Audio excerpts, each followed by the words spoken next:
Hello! Today I'd like to review Autonauts vs Piratebots. It's a game where you program bots to automate your manufacturing infrastructure and craft an army to take on the Piratebots. Special thanks go to Curve Games and Denki for the review key. This review is based on about 30 hours of gameplay. All opinions are solely the authors. You're all busy people, so let me answer your most pressing question first. Are you going to enjoy it? The 30-second spiel is that this game is about automating manufacturing. The game takes a unique bent on the genre by having you program bots by showing them how to do things. One bot is easy, but it becomes far more complex as you try to automate the entire infrastructure. You'll be attacked periodically by the pirate bots, and you gain research by taking out enemy outposts.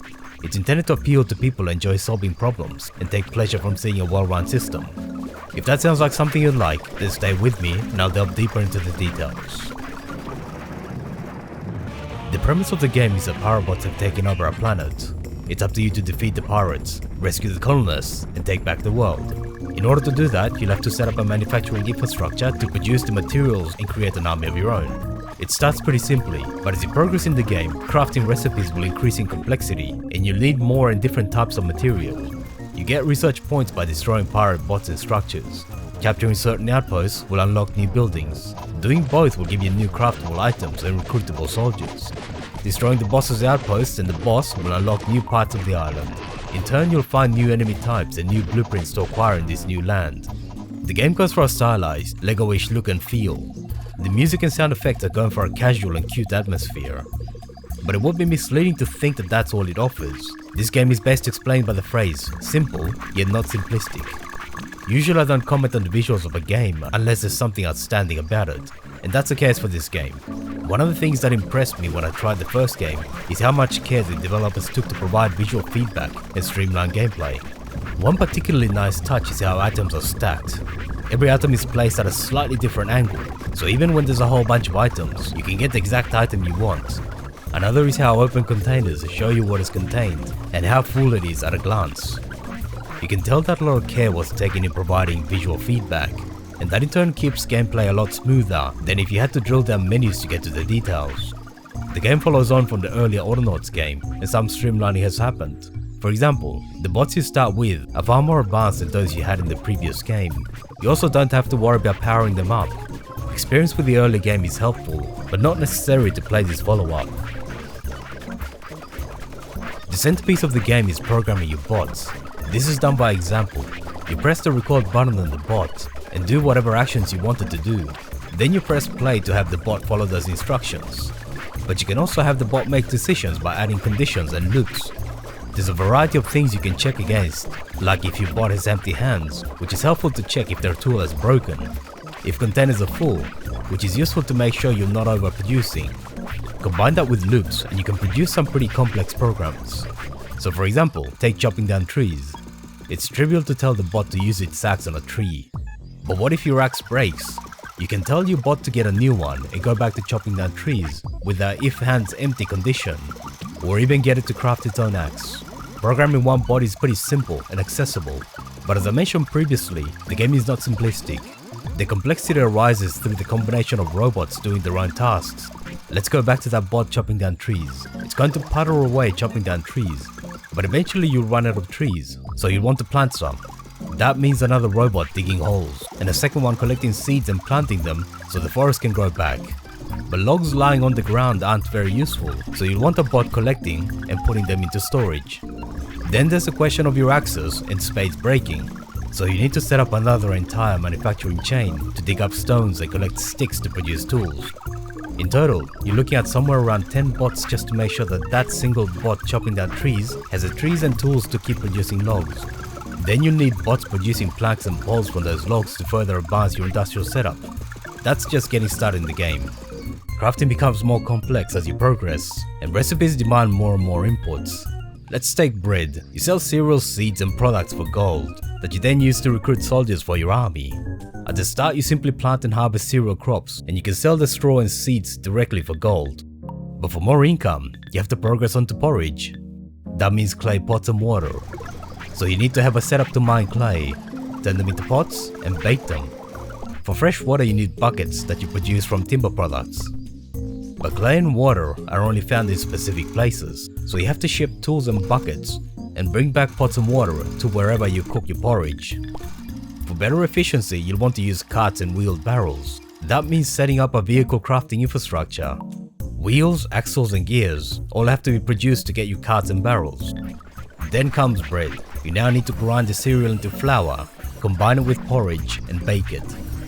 Then you need to add butter. That means milk, so you need a dairy industry to house and feed cows. Things get complex very quickly, and that's fundamentally where the challenge in the game lies. But let's not forget the Piratebots. Combat is an integral part of the game, because clearing pirate outposts is the only way to open up new parts of the island and advance your settlement. They usually sit in their outposts waiting for you to attack them, but you'll also have to deal with periodic raids. So you have to have defenses set up and soldiers on hand to deal with them. Repairs are done with wool that you get from colonists you rescue from the pirate outposts. Feeding them more advanced berry products gives you more wool. Your basic runs are fine early on, but as you explore more parts of the island, you'll need different types of soldiers. Structures need specialized demolition bots. Some enemies fly, so you'll need archers. Some enemies are resistant to missiles. And of course, all the different soldier types require different weapons, and you'll have to set up manufacturing for those as well. Eventually, you have to craft trebuchets and cannons to deal with enemy fortifications. Taking the fight to the enemy involves directing your soldiers by setting up combat areas. The programs of combat bots are pretty simple, and it effectively comes down to which side can put out more damage.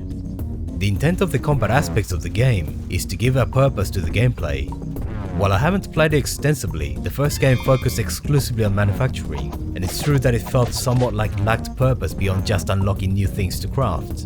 And obviously you can't simply make the same game as the original Autonauts with some tweaks, so I can see what the developers were aiming for. However, personally I don't feel that the implementation of combat was the right approach. I expect that it's intended to appeal to more action-oriented players, and it might well do that, but it also dilutes the focus of the game.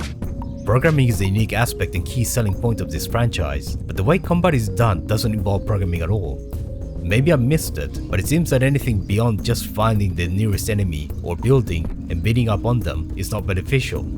At the same time, the combat is too simplistic to appeal to players drawn to war games. It comes down to just maxing out your combat bots and throwing them against the enemy to whack each other until there's only one side left. One easy way to leverage the game's strengths would be to turn the situation around and make it about the player being attacked. Maybe a tower defense kind of scenario where waves of pirates attack you.